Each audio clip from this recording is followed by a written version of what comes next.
Pada zaman dahulu kala, di daerah Parahyangan, Jawa Barat, ada sebuah kerajaan yang diperintah oleh Prabu Galuga. Ia seorang raja yang gagah perkasa. Umurnya sudah 40 tahun, tetapi ia tidak mempunyai permaisuri. Dan memang ia tidak ingin beristri, namun ia mempunyai seorang anak bernama Dayang Sumbi. Anak tersebut ia temukan ketika sedang berburu. Dayang Sumbi adalah seorang anak yang turun dari kayangan karena Prabu Galuga pernah melanggar perintah ayahnya dahulu yang pernah menyuruhnya untuk menikah. Namun, Prabu Galuga membantah dan menolaknya. Hingga di suatu hari, sang Prabu Galuga merenung memikirkan nasibnya.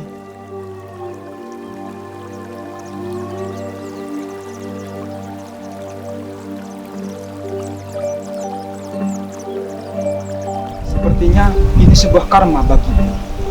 Prabu Galuga menyuruh pelayan untuk memanggil Dayang Sumbi. Pelayan!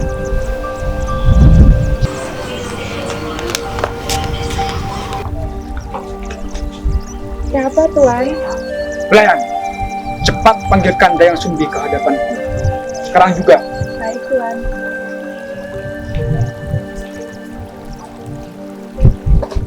Sang pelayan pergi untuk memanggil Sumbi.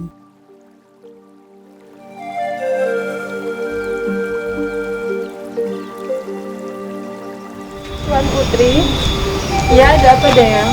Hamba diminta Raja untuk memanggil Anda. Ada apa yang memanggilku? Tidak tahu Tuan Putri, hamba hanya diperintahkan untuk memanggil Anda. Baiklah kalau gitu. Datanglah Sumbi untuk menemui Prabu Galuga.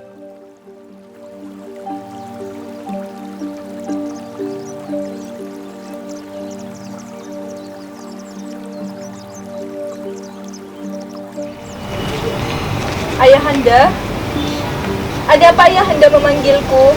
Sumbi, ada sesuatu yang ingin ayah bicarakan padamu. Apa itu Ayahanda?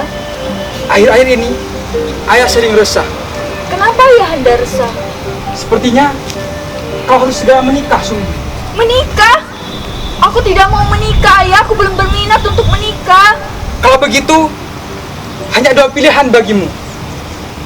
Menikah, atau kau asingkan ke tepi hutan, hanya ditemani oleh seekor anjing, dan jangan pernah kembali ke istana sebelum aku memerintahkanmu. Baiklah Ayah, aku akan memilih untuk pergi ke hutan. Sang Prabu memanggil Tumang dan memerintahkannya untuk menemani Sumbi ke hutan. Dayang Sumbi pun pergi ke hutan dengan ditemani oleh seekor anjing yang bernama Tumang. Tumang!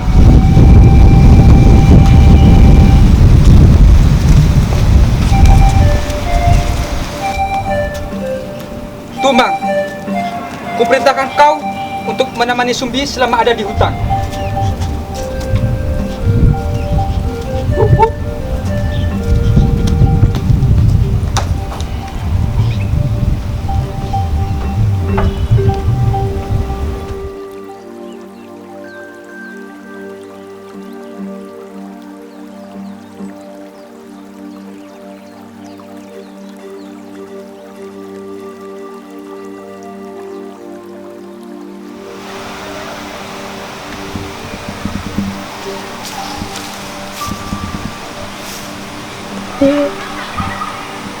Jangan bersedih, Sumbi.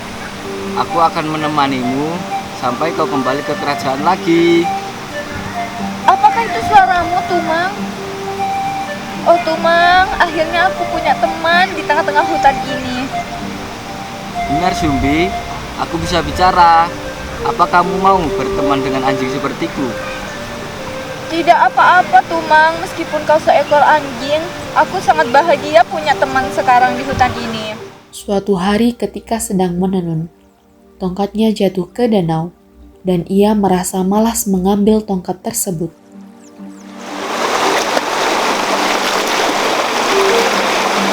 Tongkatku!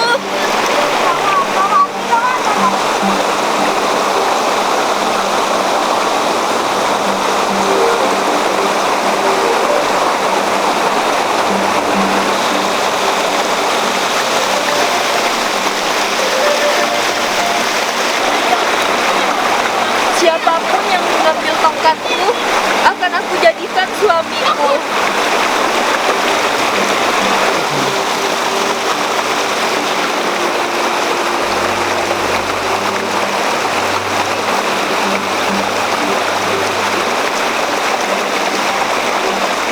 Sepertinya tongkatnya sudah.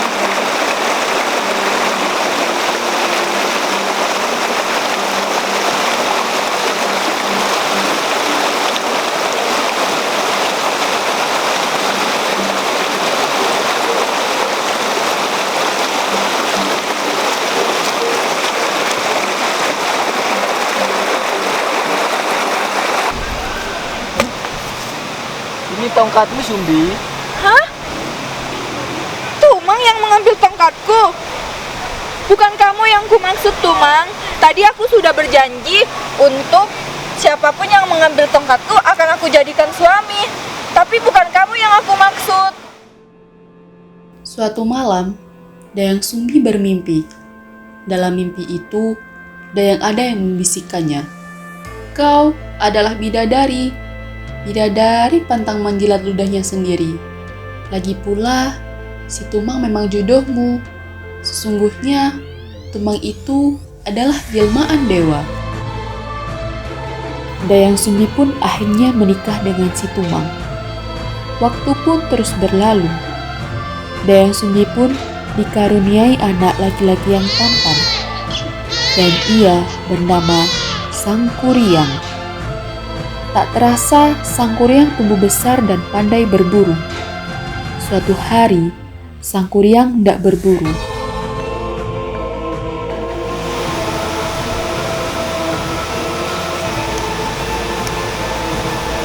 Sangkuriang, Sangkuriang, Ya Bu, ada apa? ibu ingin sekali memakan daging. Bolehkah Sangkuriang aku carikan daging untuk ibu? Baik Bu, akan aku carikan. Baik, ibu akan menunggu Sangkuriang. Ya. Lewatlah seekor hewan.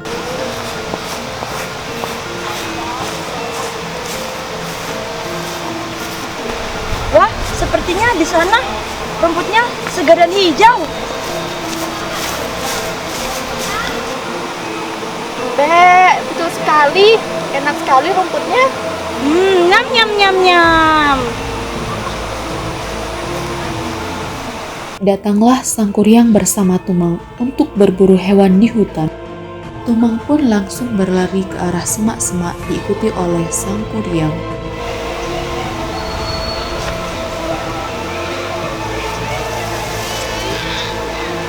Wah Tumang, sepertinya ada hewan untuk kita makan malam ini. Hewan itu sepertinya gemuk dan banyak dagingnya. Ayo kita maju pelan-pelan Tumang.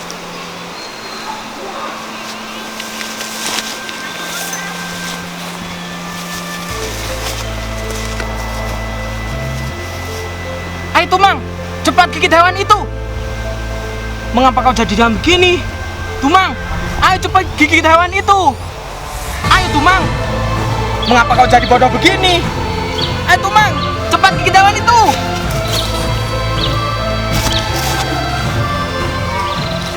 Tumang pun berlari dan menerkam hewan. Tanpa disengaja, Sangkuriang melepaskan anak panah ke arah Tumang yang sedang menerkam hewan. Dengan penuh penyesalan, sang kuryang menyembelih si tumang. Sesampainya di rumah, daging itu pun dimasak dan mereka memakan daging si tumang.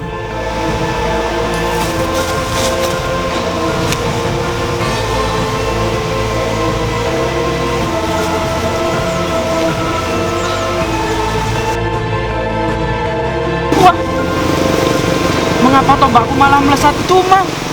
Wah, bagaimana ini kalau ibu marah? Akan ku sembelih saja dah si tumang.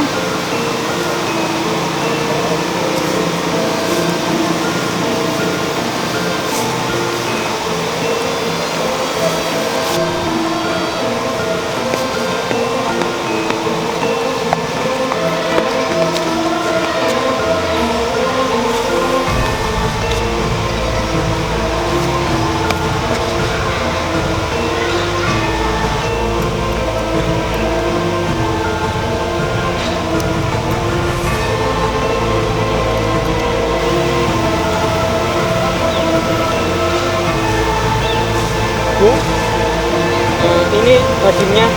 Makasih ya. Mana tumang?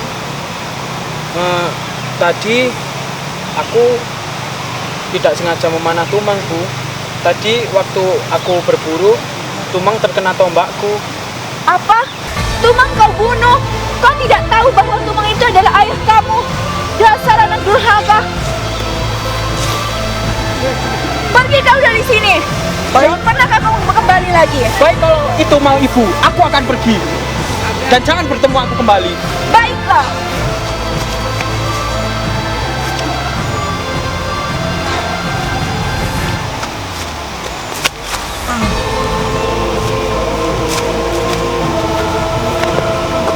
Tak tahu kemana ia akan pergi, perlahan-lahan menyusuri hutan. Tiba-tiba sang kuryang pingsan. Lalu datanglah seekor petapa yang sakti.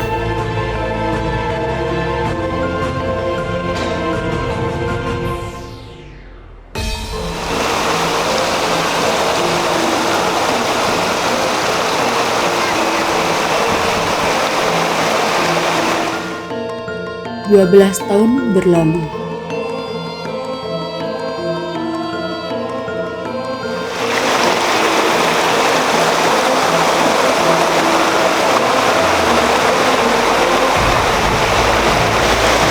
Ada apa, Guru? Ternyata yang aku berikan sama ini sudah cukup bukan hidupmu. Sekarang pergilah kau ke masyarakat dan amalkan apa yang telah aku ajarkan padamu. Baik, Guru. Aku akan mengamalkan ilmu yang telah kudapatkan darimu kepada masyarakat, Guru. Pesanku, janganlah kau berjalan ke arah selatan. Mengapa, Guru? Sudahlah, itu saja nasihatku. Baik, Guru. Aku akan pergi. Izinkan aku untuk pergi, Guru.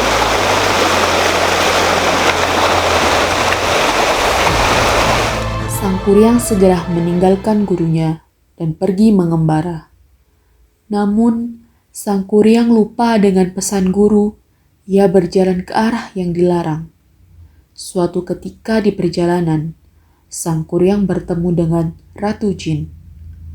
Dan mereka berkelahi, dan sang kuryang pun menjadi pemenangnya, sehingga membuat Ratu Jin tunduk kepadanya. Pada suatu ketika, dia melihat perempuan yang sangat cantik. Lalu, dia menghampirinya.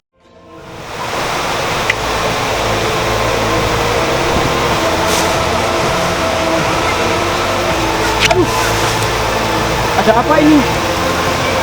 Aku pasti diganggu sosok jin. Keluarlah kamu, jin! Wah, ada apa sang kuryang? Kenapa kau memanggilku? Jadi kau yang telah menggangguku, dasar jin! Wah, kenapa memang? Aku orangnya tidak suka diganggu. Ampun Tuhan, jangan bunuh aku. Jika kau tidak ingin aku bunuh, jadilah kau menjadi tangan kananku. Baik Tuhan. Ayo sekarang ikut aku.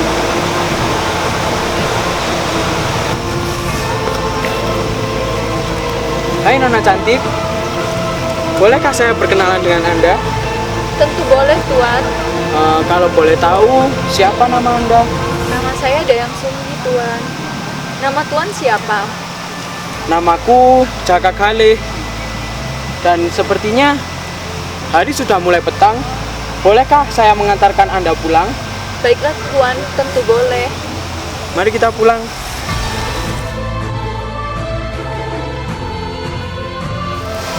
Apakah rumah Nona masih jauh dari sini? Sudah dekat, Tuan. Sudah, ayo kita jalan lagi. Sepertinya di situ ada rumah. Apakah itu rumahmu, Nona? Iya, itu rumah saya, Tuan. Kalau begitu, izinkan saya untuk pulang. Karena Nona sudah saya antarkan ke rumah. Kenapa Tuan tidak bermalam saja di rumah saya? Soalnya hari sudah mulai petang. Baiklah, kalau itu maumu, aku akan ikut ke rumahmu. Waktu demi waktu mereka semakin dekat. Pada suatu ketika, Dayang Sumbi melihat luka di kepala Sang Kuryang. Kau adalah anakku, Sang Kuryang. Tidak mungkin! Jikalau kau ibuku, pasti kau tidak akan semudah dan secantik ini. Aku adalah keturunan bidadari dan aku tidak akan tua. Aku tidak percaya. Bagaimanapun, kau harus menjadi istriku. Aku tidak mau, Sang Kuryang, kamu itu adalah anakku. Tidak! Bagaimanapun, kamu harus menjadi istriku. Baiklah, jika itu maumu, aku akan... Baiklah, jika itu maumu, ada satu syarat. Apa itu syaratnya? Kau harus membuatkan aku perahu besar yang Baiklah. harus dilakukan dalam satu malam. Baik, itu pekerjaan yang mudah bagiku. Akan kuturuti untuk menikahimu. Sang Kuryang segera memanggil Ratu Jin untuk membantu membuatkan persyaratan itu.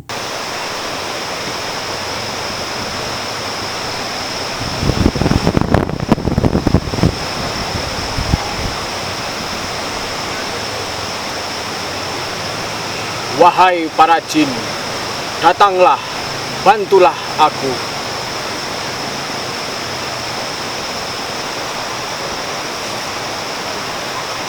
Ada apa, Tuan? Kenapa kau memanggilku? Sepertinya aku membutuhkan bantuanmu, Jin. Bantuan apa, Tuan? Jadi, aku akan menikahi seorang wanita dengan suatu syarat, yaitu aku harus membuatkannya sebuah kapal yang besar. Apakah kamu bisa membantuku, Jin? Apakah hanya itu, Tuan? Betul sekali, itu sepertinya hal yang sepele bagimu. Jadi, tolong bantu aku untuk membuat sebuah kapal dalam hanya waktu 1 malam. Baik, Tuan. Ketika para jin sedang mengerjakannya, Dayang Sumbi berdoa agar mereka tidak berhasil, dan ketika itu pula Sang Dewi menjawab doanya dan meminta bantuan gadis desa untuk menumbuk padi dan memukul lesung. Dewi, bantulah aku. Hambatkanlah pekerjaan Sang Kuryang. Aku tidak mau menikah dengan anakku sendiri. Apakah kamu mendengar suara itu? Iya Tuan, sepertinya itu kokokan ayam. Kita harus segera pergi. Kita akan hancur jika terkena sinar matahari. Ayo, kita harus segera pergi. Tunggu, Jin. Kau mau kemana? Mohon maaf, Tuan. Aku harus segera pergi karena matahari telah terbit. Bagaimana tugasmu ini belum selesai? Mohon maaf, Tuan.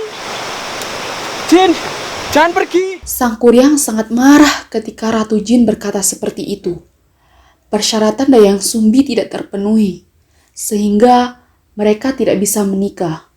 Sang Kuryang menghampiri Dayang Sumbi yang sedang menata pakaian. Pasti ini ulah Dayang Sumbi. Lihat kau. Pasti ini ulahmu, Sumbi. Apa maksudmu, Sang Kuryang? Kau membuat pagi datang secepat ini. Dan kau lihat, para jinku kabur dan tidak menyelesaikan pekerjaannya. Aku tidak tahu, Sang Kuryang. Ah, kau pembohong. Sang Kuryang. Sang Kuryang pun kembali menghampiri perahu yang belum selesai dikerjakan oleh Jin. Karena terlalu emosi, Sang Kuryang menendang perahu tersebut hingga terbalik. Terbaliknya perahu tersebut menyerupai sebuah gunung. hingga oleh masyarakat di sana diberi nama gunung Tangkuban Perahu, yang artinya perahu terbalik. Semua ini karena kelakuanmu, Sumbi.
Indonesiaku, tanah tumpah darahku,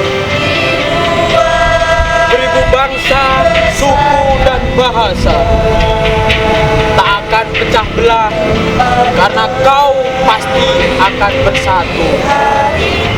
Indonesiaku, jayalah negeriku, selalu bersatu.